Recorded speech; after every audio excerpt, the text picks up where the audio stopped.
Hi my families. Sunday சமையல் என்னென்னா fish குழம்பு தான் பண்ணியிருந்தேன். ஒரு கைப்பிடி அளவுக்கு சின்ன வெங்காயத்தை உரித்து வச்சுக்கிட்டு, ஒரு 3 தக்காளி கட் பண்ணி வச்சுக்கிட்டேன், ஒரு முழு பூண்டு தோல் உரித்து நசுக்கி வச்சுக்கிட்டு, ஒரு கைப்பிடி அளவுக்கு கருவேப்பிலை வச்சுக்கிட்டு, ஒரு புளி நெல்லிக்காய் சைஸ் அளவுக்கு ஊற வச்சுருந்தேன். அப்புறம் நான் சங்கரா மீன் தான் எடுத்திருந்தேன், அதையும் வாஷ் பண்ணி வச்சுக்கிட்டேன்.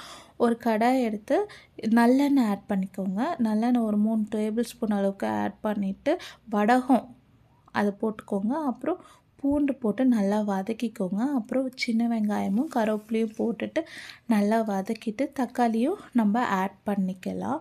ஆட் பண்ணிவிட்டு கொஞ்ச நேரத்துக்கு அப்புறம் உப்பு நான் ஒரு 1.5 ஸ்பூன் போட்டுட்டு நல்லா வதக்கிட்டு புளி நம்ம ஊற வச்சுருந்தோம் இல்லையா, நான் அதிலே புளி தண்ணியை வடிகட்டிட்டு அதிலே மஞ்சத்தூள் மிளகாத்தூள்லாம் போட்டு கரைச்சி வச்சுக்கிட்டேன். அதையும் இப்போ ஊற்றி ஆட் பண்ணி கொஞ்ச நேரம் மூடி வைங்க. திறந்து பார்த்தா நல்லா கொதிக்கும் போது நம்ம மீனை போட்டுட்டு ஒரு கிண்டுட்டு மீன்ஸ் ரொம்ப கிண்டாதீங்க, ரொம்ப கிண்டா மீன் உடஞ்சிரும். இப்போ நம்ம ஒரு மூடி போட்டு வச்சிடலாம். இப்போ திறந்து பார்த்தா நல்லா கொதிச்சு ஃபிஷ் நல்லா வெந்துருந்துச்சு.